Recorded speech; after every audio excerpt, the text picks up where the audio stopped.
Bismillahirrahmanirrahim. Wa an Abi Darda'i, dan hadis riwayat sahabat Abu Darda radhiyallahu anhu, semoga Allah ridho kepadanya. Anna nabiyya, bahwasanya baginda Nabi Muhammad sallallahu alaihi wasallam, kana adalah yaqulu, mengucapkan kalimat, idza sami'al muadzina, apabila beliau mendengarkan orang berazan. Apabila beliau mendengar azan, selesai azan, Nabi berucap kalimat, Allahumma rabba hadhihi da'wati tammati wassalatil qaimati salli ala Muhammadin wa a'tihi su'lahu yawmal qiyamati. Allahumma ya Allah, rabba hadhihi da'wati, Rabb Tuhan, sang pengatur ini panggilan, at-tammati, yang sempurna, wassalatil qaimati, dan Tuhan sang pengatur salat yang tegak. Salli, semoga engkau memberikan rahmat ta'zim, ala Muhammadin, atas Nabi Muhammad sallallahu alaihi wasallam, wa a'tihi, dan berikanlah padanya su'lahu, permohonannya, ya, atau su'alahu, ya, wa a'tihi su'alahu, dan berikanlah kepadanya segala permintaannya, yaumal qiyamati, pada hari kiamat. Wa kana, dan adalah, yasma'uha, mendengar akan doa Nabi, man haulahu, orang yang ada di sekitarnya. Wa yuhibbu, dan Nabi senang, ayyaqulu, apabila mereka, orang-orang yang ada di sekitar Nabi, mengucapkan pula misla dzalika, hal seperti itu, idza sami'u, apabila mereka mendengar, al muadzina, orang yang selesai berazan. Qala, Nabi bersabda, wa man qala misla dzalika idza sami'al muadzina wajabat lahu syafa'atu Muhammadin sallallahu alaihi wasallam yaumal qiyamati. Rawahu Tabrani fil Kabiri wal Awsat. Nabi bersabda, wa man qala, dan siapa orang yang berucap misla dzalika, seperti itu, idza sami'a, apabila mendengar al muadzina, orang berazan, wajabat, maka wajib, lahu, baginya, syafa'atu Muhammadin, syafaatnya Nabi Muhammad sallallahu alaihi wasallam. Kapan? Yaumal qiyamati, pada hari kiamat. Masih berkaitan dengan azan, dan ini keuntungan atau keutamaan orang-orang yang mendengar azan. Bahasan awal, keutamaan orang yang berazan. Bahasan berikutnya adalah keutamaan orang-orang yang menjawab azan. Sesudah azan ada doa. Doa itu melekat di hati orang mukmin. Doa itu selalu membasahi lisan-lisan orang mukmin. Karena ad-du'a'u silahul mu'min. Doa itu adalah pedangnya, senjatanya orang mukmin. Ad-du'a'u mukhul ibadah. Doa itu adalah mustakanya ibadah, mustikanya ibadah. Doa itu adalah pokoknya ibadah, sumbernya ibadah. Doa adalah senjata orang mukmin. Sering saya sampaikan, senjata, satu-satunya senjata yang tidak bisa direbut oleh musuh adalah doa. Senjata yang lain bisa direbut oleh musuh. Pak polisi mengejar penjahat, begitu sudah dekat penjahatnya berbalik mengambil pistolnya Pak polisi, bisa nggak? Bisa.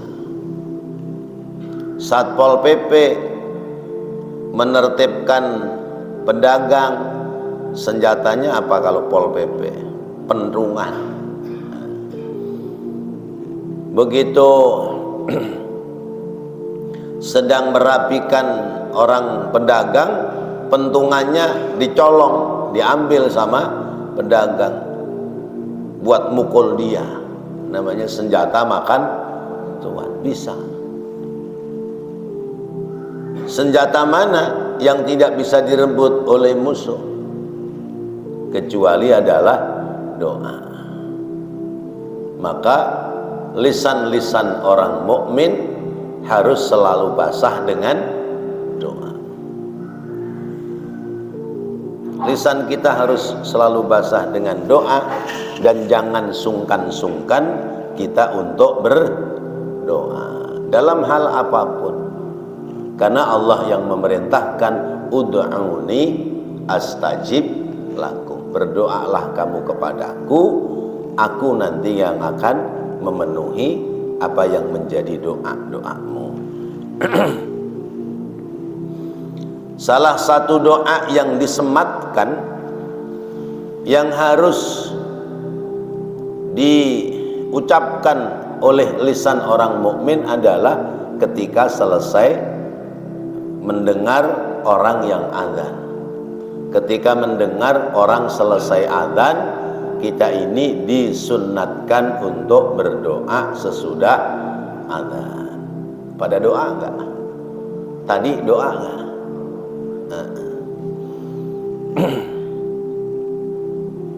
Kadang-kadang kita mensepelekan, seperti doa sesudah wudhu, itu penting. Tapi kadang lewat ya. Atau doa sesudah azan, atau doa antara bainal khutbataini ya, antara dua khutbah yang waktunya sempit, itu mustajab ya. Atau doa sesudah sholat fardu. Apalagi zikir-zikir ya ba'da sholat fardu, doa ba'da sholat fardu, itu biasanya zikir dan doa yang paling ikhlas dibanding dengan doa-doa yang lain. Doa orang sholat duha belum ikhlas karena masih maksa sama Allah. Ya Allah, kalau rezekiku di langit turunin. Ya Allah, kalau rezekiku di bumi keluarin. Ya Allah, kalau rezekiku jauh deketin.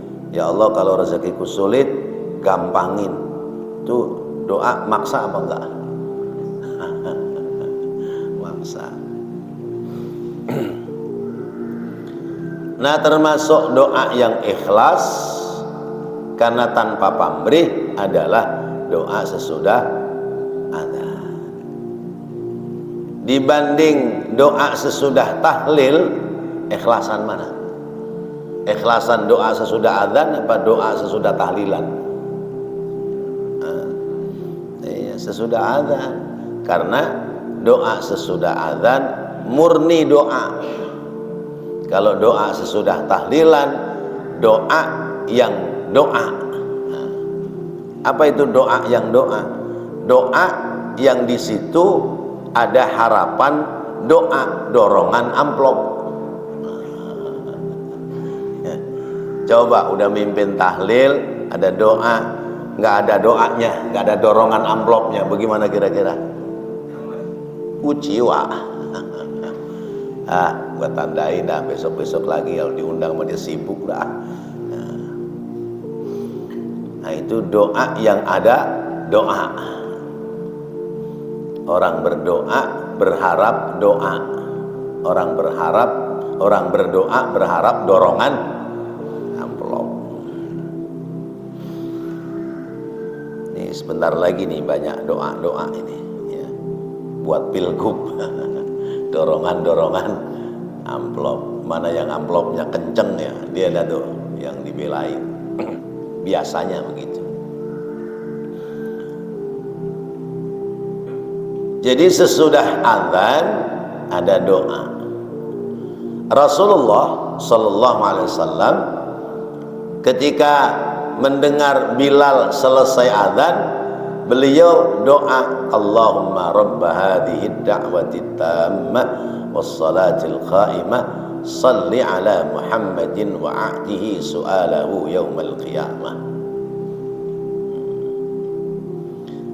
Kenapa kok kalimatnya salli ala Muhammadin? Karena beliau berdoa, kemudian doa itu efek positifnya untuk dirinya sendiri ya. Sedangkan Rasulullah itu orangnya tawadhu, rendah hati, maka tidak menyebut dirinya dengan predikatnya, tidak menyebut diri dengan embel-embelnya, cukup disebutkan namanya semata. Salli ala Muhammadin wa a'tihi su'alahu. Kalau kita Allahumma salli ala Sayyidina Muhammad ya, misalnya mau mengikuti ini, wa a'tihi su'alahu, silahkan yaumal qiyamati, pada hari kiamat. Nabi berdoa seperti itu didengar oleh ya, sahabat-sahabat yang ada di sekelilingnya. Lalu sahabat-sahabat mengikutinya. Ketika sahabat-sahabat mengikuti,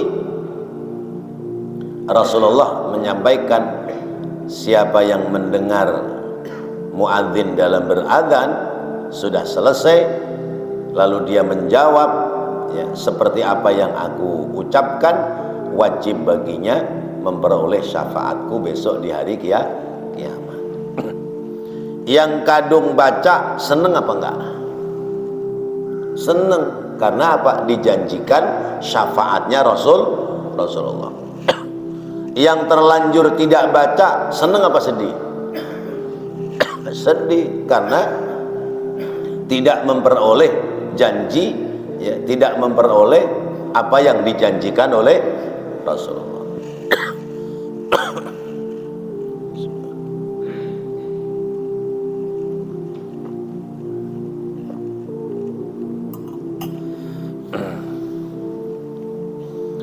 Jadi Rasulullah menjanjikan siapa yang dia itu membaca doa sesudah azan, kalimatnya wajabat lahu syafaati, wajib baginya memperoleh pertolonganku besok di hari kiamat. Nah, ini kalau kita sudah dengar seperti ini, besok-besok kalau dengar adzan, ya kok besok kelamaan, ntar siang kalau dengar adzan kita konsentrasi jawab ya, kalimat per kalimat, tutup dengan doa.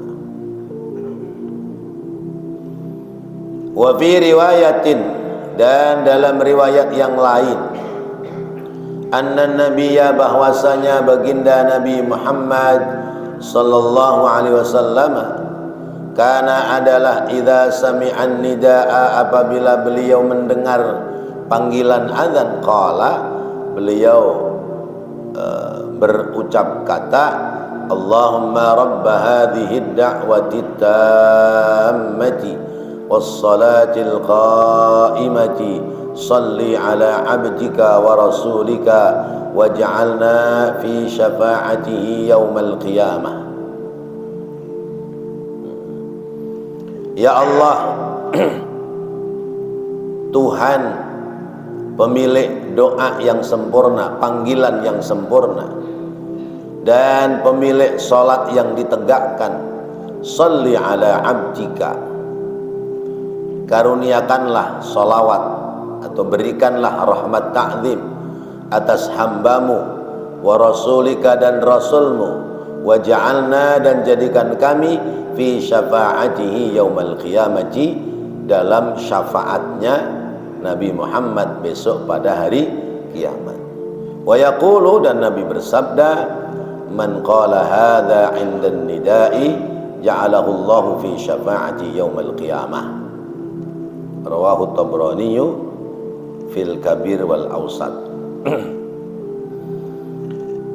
Man, siapa orang qala yang bertutur kata hadza, ini kalimat, indan nida'i, ketika ada nida panggilan salat, ja'alahu Allahu, Allah menjadikan kepadanya, fi syafa'ati, pada pertolonganku, yaumal qiyamati, pada hari kiamat. Lihat kalimatnya, salli ala abdika wa rasulika. Yang atas tadi salli ala Muhammadin wa a'tihi su'alata wa a'tihi su'alahu. Yang bawah salli ala Muhammadin, salli ala abdika wa rasulika, ya. Berarti redaksi yang berbeda tetapi maksudnya sama. Nah, ini Rasulullah lagi ngajarin sama sahabat sampai pada kalimat waj'alna fi syafa'atihi yaumal qiyamah. Ya Allah, jadikanlah kami orang yang mendapati syafaatnya besok di hari kiamat. Pemilik syafaatnya Rasulullah, doa supaya memperoleh syafaat Rasulullah sendiri. Bagaimana kalau ini diucapkan murni oleh Rasulullah? Maka ucapan ini diucapkan oleh Rasulullah, tetapi sesungguhnya Rasulullah sedang ngajarin kita. Kalau dalam bahasa Al-Quran, tidak sedikit Al-Quran yang diawali dari kalimat qul. Qul huwallahu ahad, katakanlah wahai Nabi Muhammad, Allah itu Esa. Wa qur rabbi zidni ilman, ucapkan olehmu Rabbi zidni ilman, Tuhan tambahkan aku ilmu yang bermanfaat. Atau misalnya kalimat-kalimat doa yang diajarkan oleh Allah, sekalipun tidak diawali dari kalimat qul, tetapi ada dhamir qul di dalamnya. Misalnya Rabbana la tu'akhidna in nasina aw akhtana, Rabbana wa la tahmil alaina isran kama amaltahu ala alladhina min qablina, Rabbana wa la tuhammilna ma la taqata lana bih. Ayat Quran apa bukan? Ayat Quran, tapi bentuknya adalah doa. Kalau tidak ada dhamir kul, ini ayat Quran, berarti yang berucap Allah, yang melantunkan doa Allah, yang dimintain doa Allah. Gimana ini? Masa Allah meminta kepada dirinya? Nah, berarti ada isyarat dalam kalimat Rabbana la tu'akhidna, itu awalnya qul Rabbana la tu'akhidna in nasina.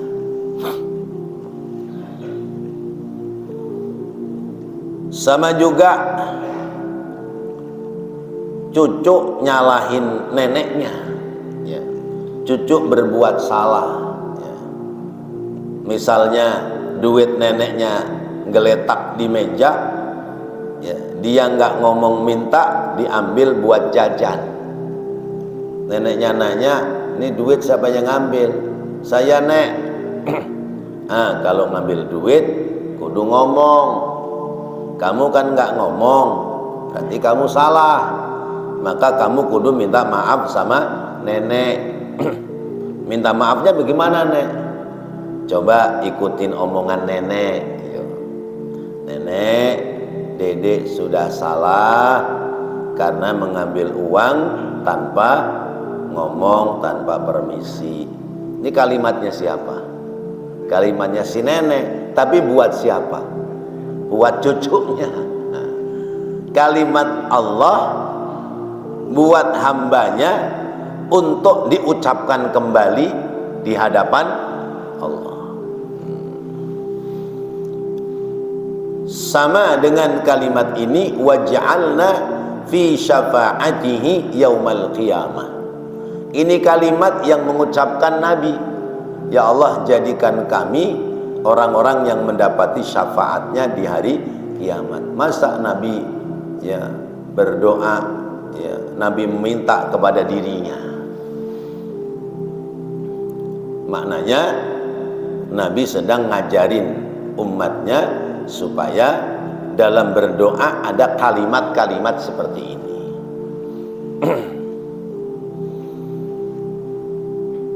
Di atas sholli ala Muhammadin, di bawah sholli ala abdika wa rasulika. Dua redaksi yang berbeda juga memberikan makna kepada kita. Yang di atas sholli ala Muhammadin karena kerendahan hati Nabi, tidak pakai sayyidina. Kayak orang anak-anak Betawi, anak-anak Jakarta lah, anak-anak yang sudah pada di Jakarta itu beda dengan anak-anak yang di daerah. Kalau anak-anak di daerah manggil dirinya pakai nama apa enggak? Enggak, aku mau pergi. Coba kalau anak-anak atau orang-orang Jakarta manggil dirinya pakai namanya, Umar mau jalan nih, Mak, itu. Umar siapa? Lah saya. Kenapa pakai Umar? Ngomong aja saya.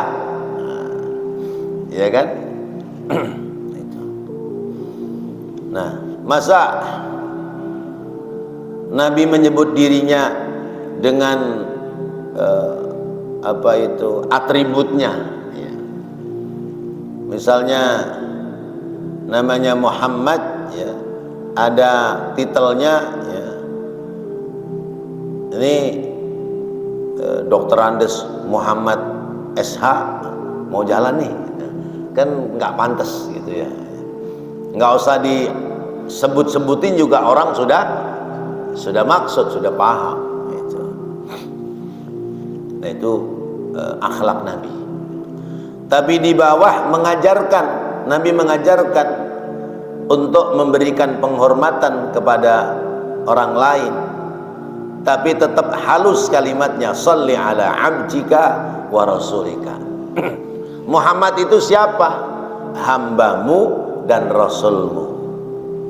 Nah, dari sini kita bisa mengambil pelajaran kenapa kalau menyebut nama Nabi Muhammad sering ditambahkan kalimat sayyidina.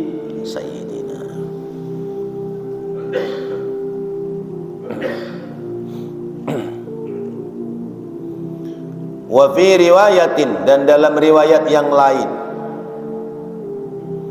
man sami'an nida'a, man siapa orang sami'a yang mendengar an-nida'a panggilan salat, faqala lalu dia mengucapkan kalimat asyhadu an la ilaha illallah wahdahu la syarika lahu wa anna muhammadan abduhu wa rasuluh Allahumma salli ala Muhammadin wa ballighhu darajatal wasilata indaka waj'alna fi syafa'atihi yaumal qiyamati wajabat lahu syafa'atu. Rawahu Tabrani fil Kabir. Siapa orang yang mendengar panggilan azan, lalu azan sudah selesai, kemudian dia berdoa, kalimatnya, aku bersaksi bahwa tidak ada Tuhan selain Allah, Zat yang Maha Esa, yang tidak ada sekutu baginya, dan aku bersaksi bahwa Nabi Muhammad adalah hambanya dan rasulnya. Ya Allah, sampaikanlah rahmat atas baginda Nabi Muhammad sallallahu alaihi wasallam, dan angkatlah beliau kepada derajat yang tinggi, ya, derajat yang menjadi wasilah indaka di sisimu, dan jadikanlah kami orang-orang yang ada dalam syafaat pertolongannya besok di hari kiamat. Wajabat lahu syafa'atu, wajib baginya memperoleh syafaat dari Rasulullah sallallahu alaihi wasallam. Ini hadis hampir sama semua, menerangkan tentang doa sesudah azan. Kalau kita biasanya bagaimana panjangnya? Allahumma rabba hadhihi da'wati tammah wassalatil qa'imah ati sayyidana Muhammadanil, ada danilnya ya, ati sayyidana Muhammadanil wasilata wal fadilah wasyarafa wad darajatal aliyatar rafi'ah wab'ashul maqamam mahmud alladhi wa'adta innaka la tukhliful mi'ad. Komplit itu ya, komplit, artinya lebih sempurna dari kalimat-kalimat doa sesudah azan yang dipaparkan pada keterangan hadis per hadis di tempat ini.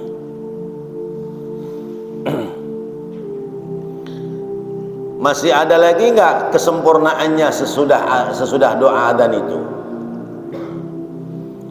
Ya. Bahwa orang yang berdoa sesudah adzan, yakni doa adzan, itulah kira-kira.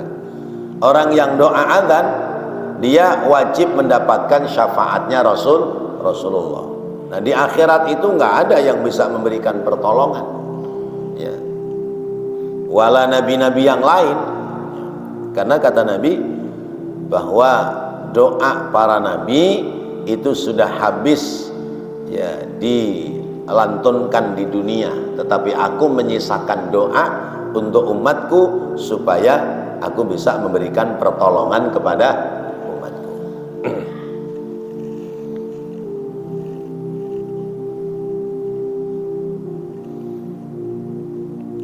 Waqad basyara nabiyyuna sallallahu alaihi wasallam, dan sungguh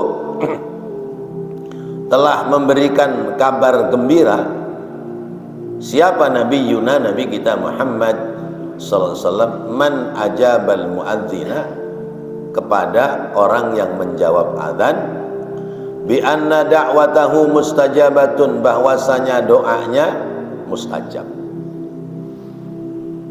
Doa orang yang berdoa sesudah azan, doanya mustajab. Apa mustajab? Ya, apa, cepat diterima oleh Allah. An Jabir bin Abdullah, dari sahabat Jabir bin Abdullah radhiyallahu anhu, anna Rasulullah, bahwasanya Rasulullah sallallahu alaihi wasallam qala, telah bersabda, man qala hina yunadi al-munadi Allahumma rabba hadhihi ad-da'wati tammati was-salati an-nafi'ati salli ala Muhammadin warḍa anni ridan la sakhata ba'dahu istajaba Allahu lahu da'watahu. Rawahu Ahmad wa Tabrani fil Awsat wa fihi Ibnu Luhai'ah. Dari sahabat Jabir bin Abdullah radhiyallahu an, bahwasanya Rasulullah sallallahu alaihi wasallam bersabda, man, siapa orang qala, yang berucap, hina yunadil munadi, ketika mengumandangkan azan sang pengumandang azan,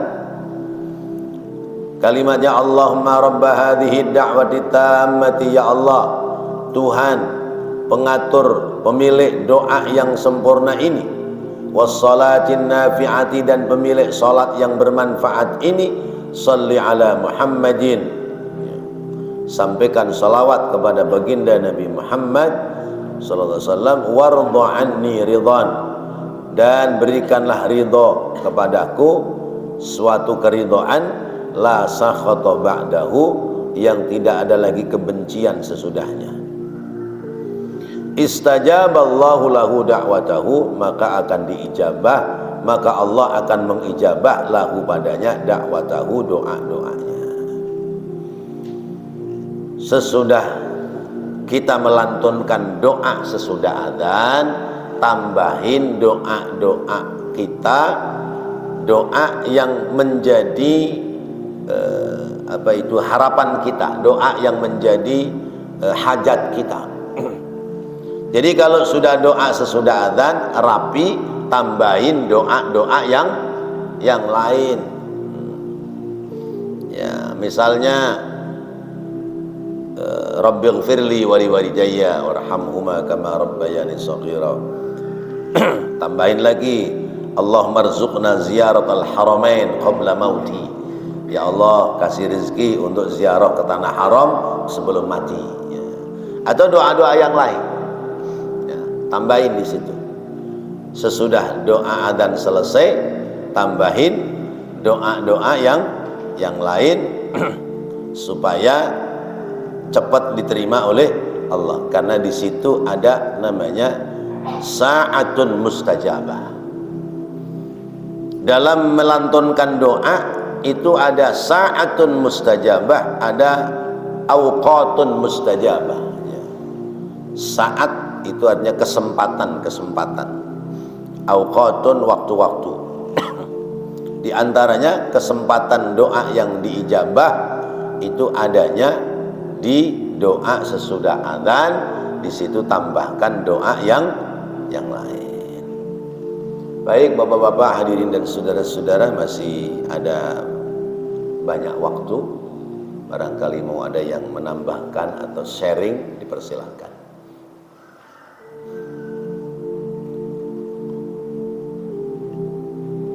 Ada? Baik bapak-bapak hadirin dan saudara-saudara, kita khawatir kalau kita atau umat Islam ini terhadap panggilan azan saja sudah mulai tidak peduli. Amat sangat khawatir. Kalau terhadap panggilannya saja tidak peduli, bagaimana dengan pekerjaannya? Kira-kira peduli apa enggak? Peduli enggak kira-kira? Kalau ama panggilannya aja dia mengabaikan, ama pekerjaannya kira-kira ngerjain apa enggak? Rasa-rasanya tidak. Ya, saya sering melihat ya, kayak ngaji subuh gitu kan. Ya enggak di sini, enggak di tempat lain. Itu kita jalan sudah zikir, sholawat, apa segala macam, bahkan kadang sudah adzan ya. Tapi yang kongko masih tetap kongko, tidak membubarkan diri untuk datang ke masjid-masjid. Padahal lingkungan orang itu, lingkungan masyarakat itu mayoritas orang Islam, berarti pemikirannya yang kongko-kongko juga orang Islam. Dengar azan tidak membubarkan diri, masih tetap kongko, sendagurau, bercanda. Yang bermain ya tetap bermain, yang mainan HP ya tetap HP, yang mainan yang lain ya tetap mainan yang lain. Kira-kira kalau panggilannya saja diabaikan, kerjaannya dikerjakan apa enggak? Itu yang kadang saya berpikir. Ada kumpulan misalnya satu kelompok di sana ya, mungkin dengan alasan jaga malam main gaple sampai adzan subuh belum selesai, sampai orang pulang sholat subuh belum selesai. Nah, ini kira-kira ya mengerjakan sholat apa enggak? Padahal ini adalah umat Islam. Lalu bagaimana tugas kita? Tugas kita adalah harus mengingatkan pada teman-teman kita yang seperti ini. Kalau sudah diingatkan masih bandel begitu, ya ingatkan lagi. Mungkin cara kita dalam mengingatkan kurang pas, kurang tepat. Bisa saja mengingatkan dengan lisan nggak kena, mengingatkan dengan cara-cara yang lain. Kita datangi satu persatu rumah orang-orang yang biasa pada main begitu. Lalu kita bawain beras, bawain minyak goreng, bawain makanan. Ya. Kira-kira berhenti apa enggak? Berhenti dari tempat itu, pindah di pojokan yang lain. Emang dasar masih demen begitu ya. Tapi kalau orang itu punya hati, punya cara berpikir yang bagus, berhenti, malu ya. Ternyata orang-orang sekitar saya bandel begini masih perhatian sama saya. Buktinya datang bawain makanan, bawain apa. Itu kalau orang punya pikiran lurus, punya hati yang benar, berhenti dia. Berhenti. Nah, itu dakwah bil hal, bukan dakwah bil lisan. Karena generasi itu makin berumur, generasinya makin bagus apa makin jelek? Generasi itu makin tua generasi, makin tua zaman, itu makin jelek. Pemimpin juga begitu. Pemimpin yang dulu-dulu bagus-bagus, makin kesini makin bagus apa makin jelek? Tuh makin bobrok lagi bilangnya. Iya, ya nggak usah yang tinggi-tinggi kelas presiden, kelas RT, kelas RW aja. Ya. Itu generasi makin tua itu kadang-kadang ya isi masyarakatnya itu semakin tidak bagus. Dan itu sudah diprediksikan oleh Rasulullah SAW. Kata Rasulullah, sayati zamanun 'alan nasi himmatuhum butunuhum wa syarafuhum mata'uhum wa qiblatuhum nisa'uhum wa dinuhum darahimuhum wa dananiruhum ulaika syaraful khalqi la khalaqa lahum indallah. Ini hadis riwayat Imam Ad-Dailami. Nanti akan datang satu zaman yang menghinggapi kepada manusia himmatuhum butunuhum ya. Himmah itu cita-citanya ya. Kepentingannya tidak ada lain adalah urusan perut ya. Bahasanya hidup yang penting perut kenyang. Mau itu harta diambil dari jalan halal atau dari jalan haram, yang penting perutnya kenyang. Wa syarafuhum mata'uhum, mulianya mereka karena harta. Kalau hartanya banyak, dia mulia. Mau harta dari cara yang baik, mau harta dari cara yang ya enggak baik, yang penting dia punya harta, dia kaya, mulia. Wa qiblatuhum nisa'uhum ya. Kiblat mereka adalah wanita-wanita ya. Yang menjadi pembicaraan mereka setiap hari adalah urusan wanita ya. urusan wanita. Ya. Kemudian wadinuhum darahimuhum wadananiruhum. Ya. Agamanya adalah dinar dan dirham. Agamanya adalah duit, ukurannya adalah duit. Udah sampai belum nih generasi ini?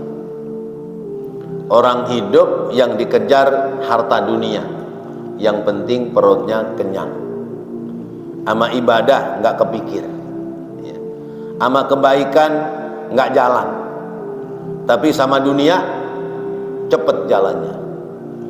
Giliran ngaji jalannya lelet, giliran ngambil sembako, ini contoh. Iya. Giliran kebaikan jalannya berat, tapi giliran maksiat jalannya kenceng. Nah ini generasi, ini zaman. Ya, disebutnya adalah syarrul khalaqi, ya. Generasi yang buruk. Generasi yang buruk adalah orang kalau kepentingannya sudah urusan perut. Kalau sudah urusan perut, ya, kalau ada untungnya dia jalan, kalau nggak ada untungnya dia berhenti. Nggak usah jauh-jauh dah, ya.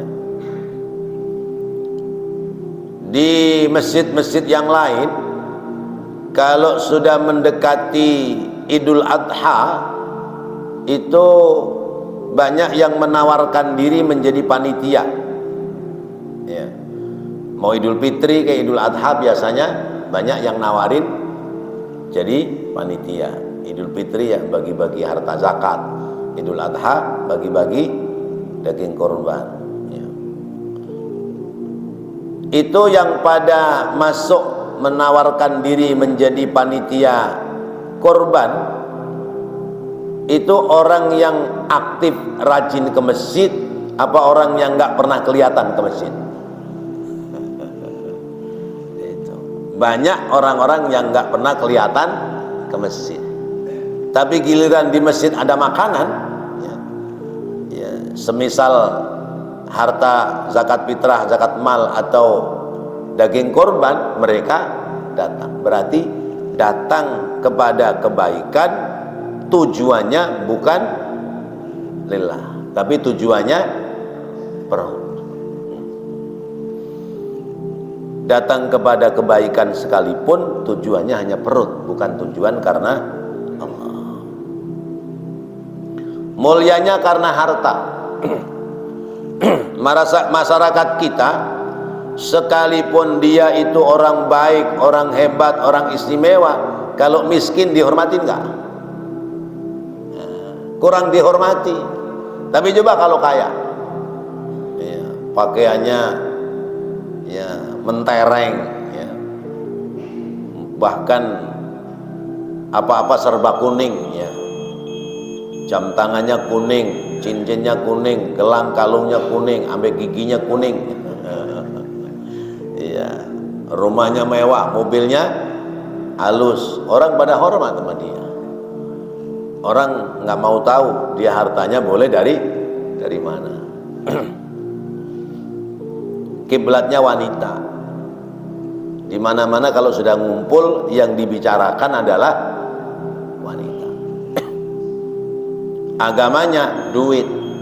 Orang menjalankan agama kalau ada duitnya, kalau nggak ada duitnya tidak menjalankan agama. Nah ini namanya generasi yang buruk. Maka ayo kita peduli dengan generasi kita, ya. Kalau sudah masuk waktu, misalnya ada anak-anak atau teman-teman kita yang dia mengabaikan panggilan Allah, kita wajib mengingatkan kepada mereka supaya nanti generasi sesudah kita generasi yang siap untuk melanjutkan, memakmurkan agama Allah, agama Islam. Wallahu a'lam bishawab. Mudah-mudahan menjadi ilmu yang bermanfaat. Rabbana taqabbal minna innaka antas samiul alim wa tub alaina innaka antat tawwabur rahim. rabbighfir warham wa anta khairur rahimin. Wa sallallahu ala sayyidina Muhammadin wa ala alihi wa sahbihi wa sallam. Walhamdulillahi rabbil alamin. Wassalamualaikum warahmatullahi wabarakatuh.